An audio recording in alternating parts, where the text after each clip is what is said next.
Welcome to the Startup Competitors Podcast, where we talk with early-stage entrepreneurs to understand what information they use to inform product roadmap, strategy, and market differentiation. Hey there. Today we're talking with Jeroen Corthout with Salesflare. Jeroen and the Salesflare team have built a new CRM that does a lot more automation than most of the CRMs out there in the market. Click subscribe, leave a review, check out our sponsors. Enjoy today's episode. Thanks so much for listening. This episode is brought to you by Full Stack PEO. Most founders start companies because they figured out a better way to solve a problem or serve a need, not because they love tracking payroll, filling out compliance forms, and explaining employee benefits packages. And yet, all that stuff still has to be done. That's why there's Full Stack PEO. Full Stack PEO specializes in turnkey HR for emerging companies, not just those core services, but advice and expertise that help founders maximize employee potential. Curious? Find out more at fullstackpeo.com. Welcome to the show. Today we're chatting with Jeroen Corthout, who is the co-founder of Salesflare. Jeroen, welcome. Thank you. Why don't we start with a quick overview of Salesflare? Salesflare is easy to use B2B sales CRM. It's mostly used by currently agencies, marketing and software development agencies, and other smaller companies, startups, a lot of them in the software as a service industry. And what distinguishes it from other CRMs is that it requires way less manual work. We started Salesflare off with the sort of frustration that many other CRMs were taking a lot of time to update. And we figured, why are we actually updating this manually? Because all of the other data is already somewhere. It's already in our emails. It's already in our calendar. It's already in our phone. And we don't need to put it in two different systems. And that's when we created Salesflare that sort of dynamically and automatically gathers that all together for you. Give me a little bit of the background about why you decided to start Salesflare. Was this pain that you felt yourself? Were you running an agency? I actually have been working in an agency for about 4 years using Salesforce, and I never really understood the practical use for me. I understood that was valuable for the company, for the CEO to see numbers and stuff. But for me, it wasn't really like a handy sales tool. I actually really tried. I even tried to use their task system and logging things in there, but it kept me away from doing actual sales. And then when I was having different startup projects, and the latest one at that moment, I was working with my current co-founder, helping him on the sales and marketing of his company, which was a software company. And we went to a big conference and we had a lot of leads. And we looked for a better way to follow them up. And I knew that Salesforce certainly wasn't going to solve it. We looked at smaller sales CRMs, like current competitors of ours. And we didn't really find anything there either that we found significantly better, because they were all still manual data input systems. A bit easier to use, so that was cool, but not something we saw ourselves filling out. And that's when we came up with the idea for Salesflare. Initially, there was also a lot of focus on integrating tracking. So what we got really excited about as well is that you could have this integrated tracking system that as it pulls the emails, you can link emails to email opens and clicks, and then link that to website visits as well, so that you automatically map the whole set of customer touch points with a customer without you having to do anything. And additionally, one of the things we started off from is that we wanted to have that fully integrated into the mailbox. So actually, our very first version of Salesflare was just an email plugin. There was no sort of full screen desktop application. It all started from your Outlook or Gmail inbox. And that's maybe a good transition. When was that? And then maybe paint a picture of growth since that time period. Share any sort of kind of current stats for the company. Yeah, that was in 2014. I think we got our first customer in 2015. Then we grew to about 20, 30 before really launching online in 2016. And currently we're at about a few thousand active companies using Salesflare.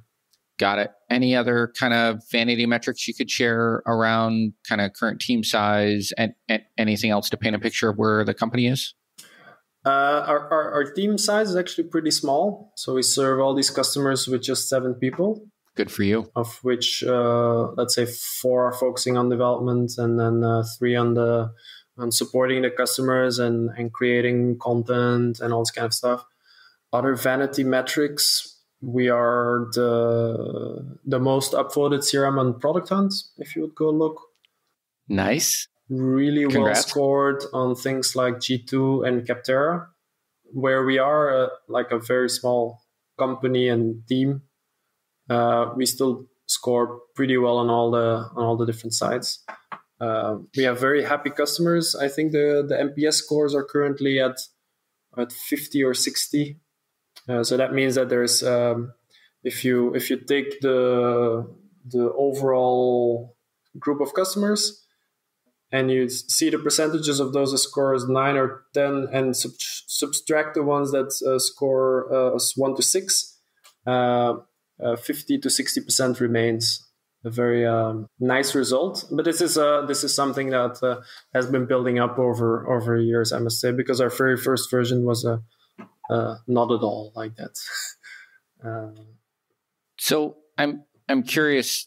I mean, so the CRM space, I would normally now transition by asking you when you think of competitors for Salesflare, who comes to mind? But I think everybody knows competitors in CRM, which begs the question, right? Like, and you already went into a little bit about why you guys thought to kind of build your own, and you thought there might be competitive space here. But I'm really curious, as you look at the CRM landscape, do you see, because there are very, very big competitors, and then there's a number of smaller and mid-sized competitors.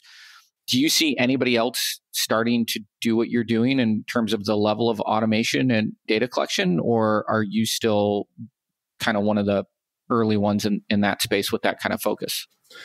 I think everyone needs to focus on it more and more, and you see most products evolving towards more and more automation.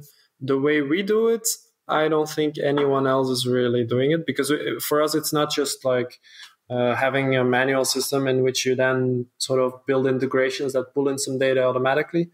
We've built it the other way around. We thought about how can this be a fully automated system and what parts still need to be manual. It's, let's say, the order in which you do things in Salesflare does not matter for the automation, firstly. Secondly, many of the things that it pulls in are offered to you as suggestions, and you can then choose to accept those or not. And it works generally like that, while the classic way of building a CRM system is still very much thinking of manual data input first. But definitely the whole market is going that way. And I think we still have a nice advantage. Whether the customers always see it very clearly is the question. Some do, some don't. And if you look at the total landscape, so very, very simplistic, there's the large companies and the smaller companies. The large ones naturally need an enterprise CRM at some point. And that the space in which this changes is somewhere around, depending on how they think about stuff, but from 50 to 500 employees or something, they need to be on an enterprise CRM, because the CRM is not so much seen as a practical sales tool anymore at that point. It's seen as a single point of record in which everything needs to happen for all departments, and in which all the flows also then need to be built in a custom way. So then you end up with something like Salesforce or Microsoft Dynamics or SAP or whatever.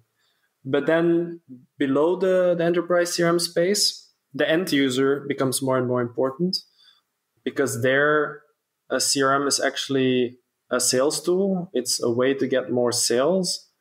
I'm sure that in the enterprise space, they also think about it that way a bit, but it's not the focus. While for the smaller companies, it's definitely the focus.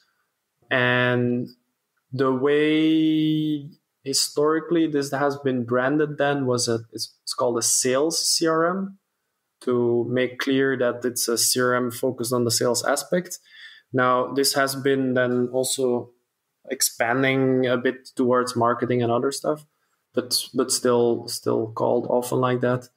And the main competitors we have in that space are currently HubSpot and Pipedrive. That's the two companies we get compared to most, apart from Salesforce, because actually a lot of our larger customers somehow always compare us to Salesforce and not these two others. Can you walk me through, so I am a sometimes salesperson, walk me through what my user experience would be using your product. In particular, I'm kind of interested in what some of like the examples for what suggestions look like and things like that. What do I actually experience when I start using your product?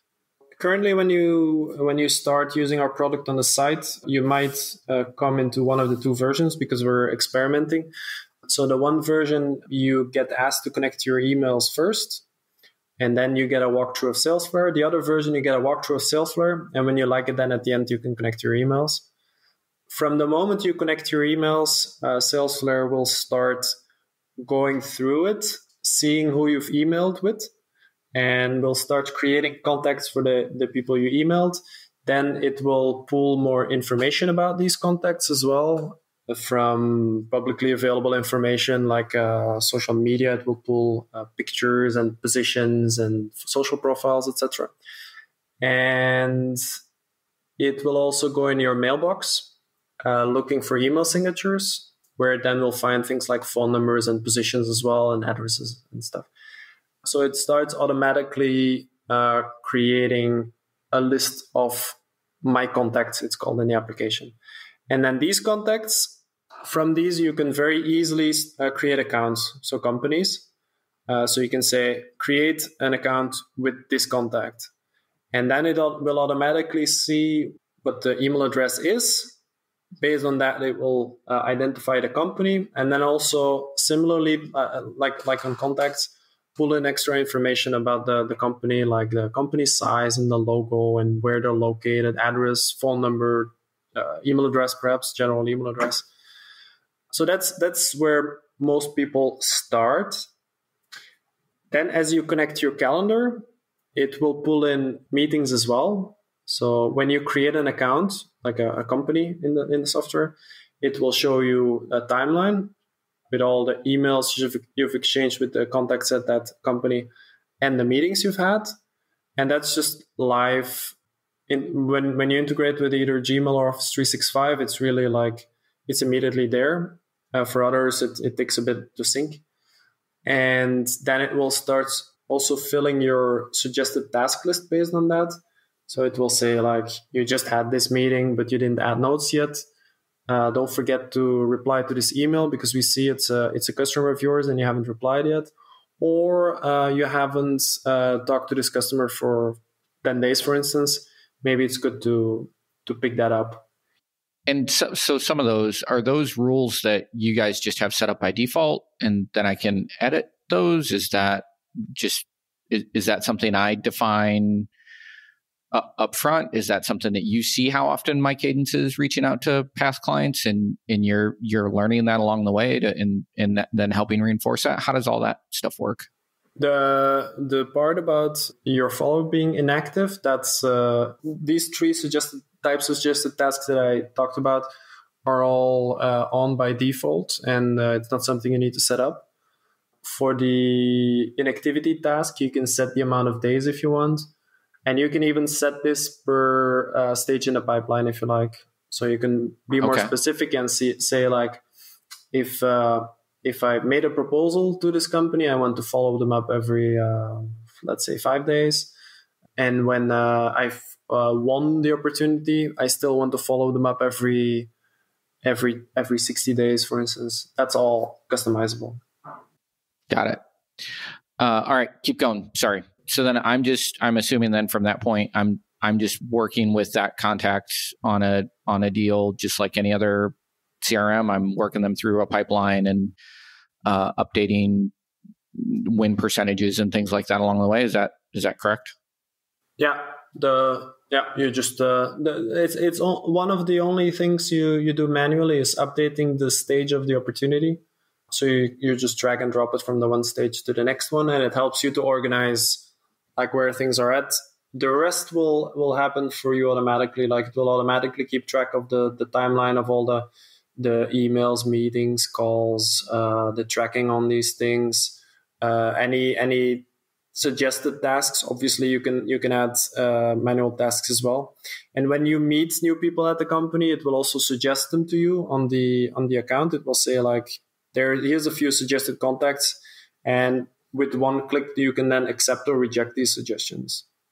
So one of the things that's really interesting about that. So by the way, thank you. That is very tactical. I feel like I kind of know what you guys do now.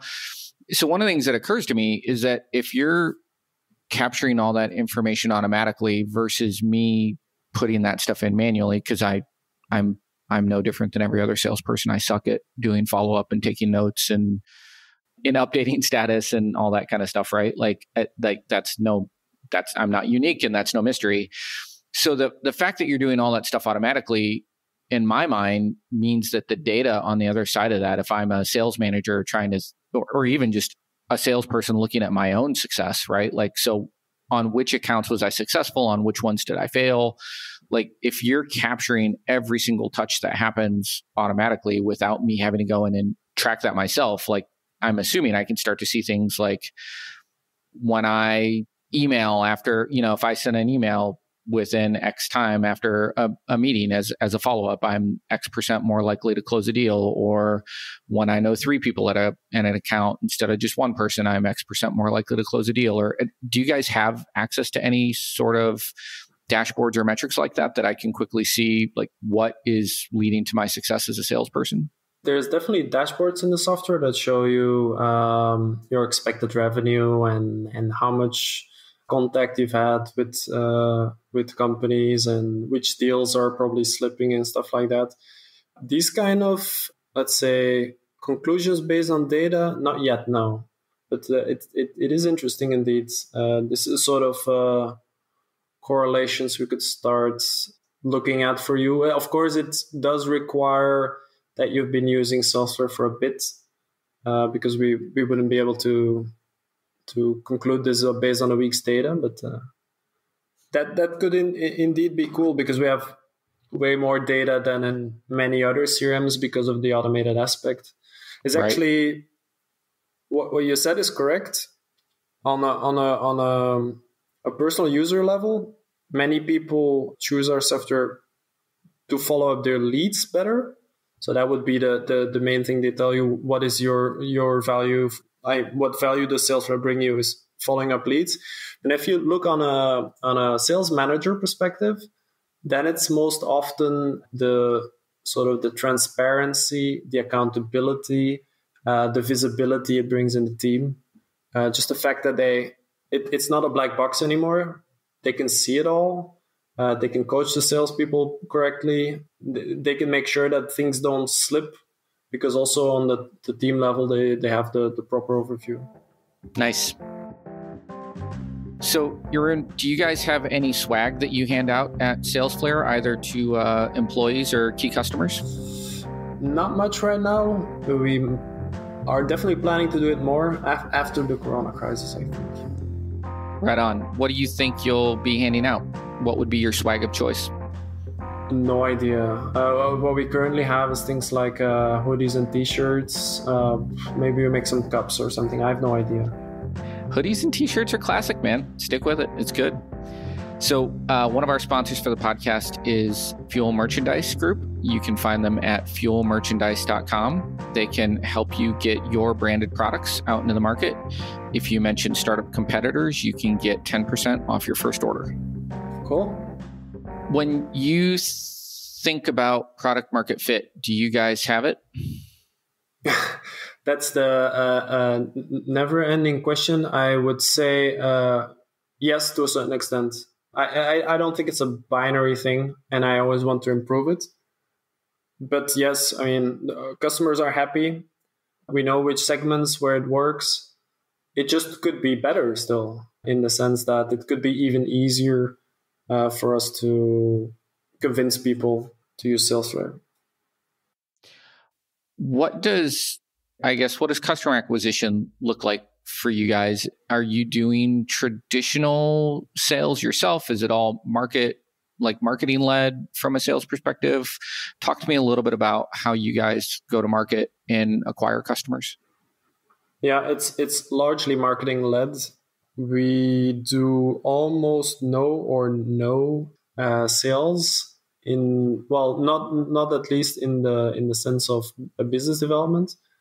Currently, we started doing a bit more sales follow-up of the larger prospects, but I'll start from the start. So most of our leads come from word of mouth. That means they've been looking for Salesflare in Google mostly, and then they found us in some list somewhere or on a review site, or in the other case, they've had a recommendation from someone else that said that they should look at Salesflare for their sales.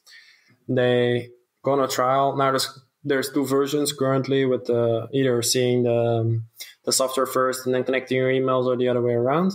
And then basically what we're going to launch tomorrow or the day after is a setup guide that will give you a variable amount of trial days. So basically there's a set of steps you can go through to set up Salesflare. And for each step you complete, you get extra trial days. You'll start off with 7 trial days. And as you complete things, I think you can get to 30. And if you invite other colleagues and they do some things, you can even have more trial days. During that process, when certain things happen, we get in touch with you. This is via chat, if it's the personal help. But there's also emails that sort of tell you like, okay, you haven't installed the mobile app yet. Maybe you should install the mobile app. Simple things like that. And this is all depending on your usage. If you sign up with a company email address, I will automatically send the LinkedIn connection requests. This is an extra sort of touch point next to the traditional chat and email touch points, just to show that we actually provide really personal support to everyone. If you then later get in touch on the intercom chat, we have intercom integrated.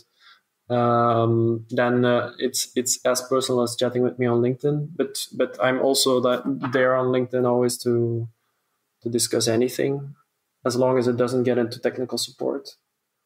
And then at the end of the trial, we'll follow up with you whether everything is going well, and then you can sign up with your credit card, and then things continue like before. With follow-ups, I think every 3 months we do. We see whether everything is going well, and we're always there to answer any questions. So it's largely a self-serve model where we are always there to help. Nice. My instincts are to ask questions on conversion rates through that funnel, but you certainly don't have to answer that. Are you willing to talk a little bit about that? Sure. Yeah. Awesome. So walk me through, like, at which point, I guess, in your experiences, you think about that onboarding funnel from they've landed on the site, maybe at high level numbers. These can be, rounded off if you need to, but like how many of those then would maybe sign up for a trial, and then how many of those trials convert? And I think, man, I'd love your learnings over the last, you've been at this for 5 years now. Like, what are some of the big tweaks that you've made to that process over the last 5 years that have really made that hum? Yeah, the website conversion is largely dependent on where they come from, and it's not really like you can have one number there. What is more relevant, I think, is from the moment they then actually decide to start a trial, what happens then? And I would say it's about 40%. 40%. Yeah, 40% does more than looking around. because a lot of people looking for CRMs, they start from the very high level, sort of looking at different websites. First, they look at lists, different lists, and then from these lists, they will distill the ones they want to look at. Then they look at the websites to then see which ones they would like to dig in deeper and start a trial. And then they start trials, but even then they're not really like looking to have an actual experience. It's just looking at the interfaces of different products. 60% of the trials we get are just people looking at the interface. They don't do anything. So they don't track any customer, not even one. Then 40% actually do use the trial. Of these 40%, 40% does it seriously, like they go in and create a significant amount of customers. So you're at 16% at that point. And then more than half of those, ending up with about 10%, subscribe to our software.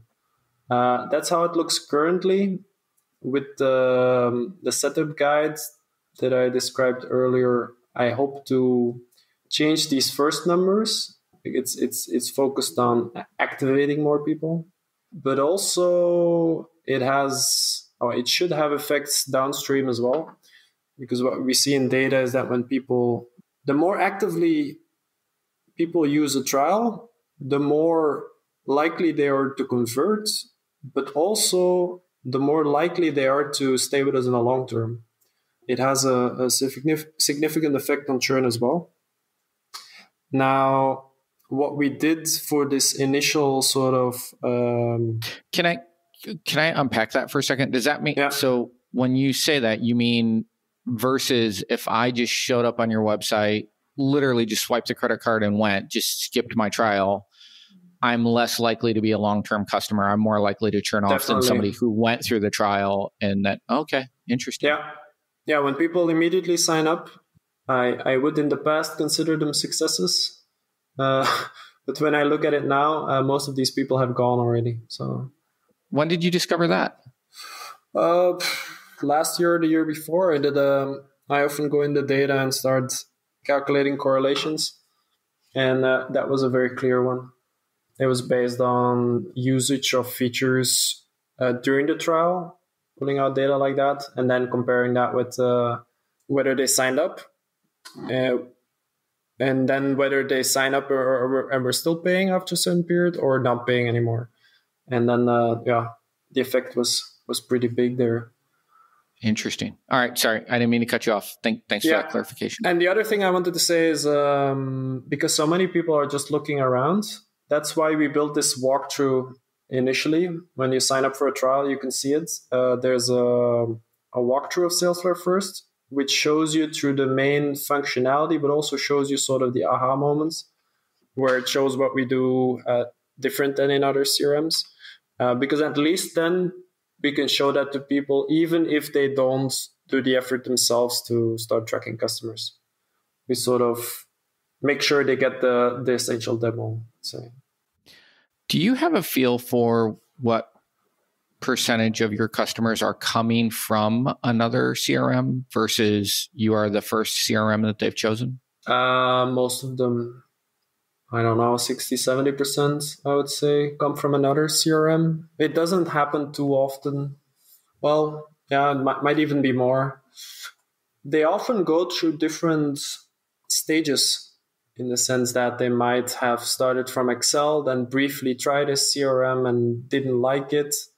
Often Salesforce is somewhere involved there, and then come to us. Salesforce might be involved in between the Excel and us, or it might be involved in a previous company, like, I used Salesforce before and it was horrible, kind of style. Yeah. So then what's the migration process look like if I have a bunch of data in an old CRM that I need to get imported? Exactly like you said it, you import it. So you export it out of the other system and import it. All right. So no, it's just a CSV or whatever. There's no specific thing I need to do there? No, it's just with a CSV right now. What I always recommend people to do is to clean that up before they import it, because well, it's usually there's a lot of garbage in there, and it's like when you're moving houses, it makes sense that at that moment take a little bit of time and throw some stuff away before you move it over. I like that analogy. Yeah, it helps to frame it for people, because otherwise they don't like to take the time. They're just like, I want to get this over with, take the data, put in the data. But it's good if they at least take a little bit of time to say, okay, maybe this is not relevant anymore, and this is a bit dirty. There's also an issue with data that comes from certain CRM systems, because some systems make it so easy to input data and don't properly validate what's being put in. We get things like phone numbers in an email address field, or the other way around, like companies that exist multiple times, and once the deal is linked to the contacts, that is then not linked to the company, and sometimes it is, and very complex things which don't make any sense, that we then also need to make sure that that gets solved before it gets in our system, because the thing is, because of all the automation, we need to make sure that an email address is an email address and a phone number is a phone number and stuff, because otherwise we cannot link these things to each other. So in the import process, sometimes that still needs to be fixed. Switch gears. Talk to me a little bit about the future. What do you think is next for Salesflare, and or are there any trends that you guys are tracking and following as you chart that kind of product roadmap? Yeah. Currently, we're working on a few bigger features that will make Salesflare more interesting for slightly larger companies, not the really large ones, but to give the bigger teams on our software more what they deserve. So it's things like custom dashboards and permissions and stuff. The last feature release was email workflows, which allows you to send flows of emails. This can be email sequences, but these can also be sort of drip flows in quite a flexible but still simple way within the software. And that's a system that we build in such a way that it can expand to other types of interactions and actions in general as well. So that's why we call it email workflows and not like email sequences or something, because it's built to be a real workflow system. So probably one of the first things we'll add is the possibility to create a task, for instance, within the flow. We can add some more triggers on the steps themselves within the flows, things like that. Working in more of that sort of automation is probably one of the things we'll do. Then we're always looking, based on the data we have, to create more automation. We're always looking to make the user experience flows better in the software. Something we're constantly working on. About 1/3 of our development time is also spent on onboarding improvements. That's why you're hearing this kind of the experiments I said before, the setup guide, or that's really something we certainly recently have started spending even more time on. And then another thing we're looking to do is adding more features for SaaS companies. This is because we have a significant amount of SaaS companies, and they can have some more specific features as well, where many other parts of our customer base don't really need very specific things. For SaaS companies, that's different. So, can you give me some examples of the types of things a SaaS company might need that, and for example, an agency wouldn't? Yeah, it's mostly around prioritizing and timing follow-up well based on the engagement and the revenue metrics that a certain customer has with your product, to summarize it. Got it. Perfect. All right. If folks want to get in touch with you directly, or if they want to learn more about Salesflare, where's the best way for them to do that? For Salesflare, it's salesflare.com. And to get in touch with me, the best thing is LinkedIn. I do recommend to include a message, because otherwise I have no idea where you're coming from. And there's many people sending LinkedIn requests every day. So So if you just mention in the LinkedIn request that you've heard me on this podcast, then I will certainly accept and we can chat. Awesome. Jeroen, thank you so much, man. I am definitely going to check out the product, and I appreciate you taking the time to chat with me about what you guys have been working on. Cool. Thank you.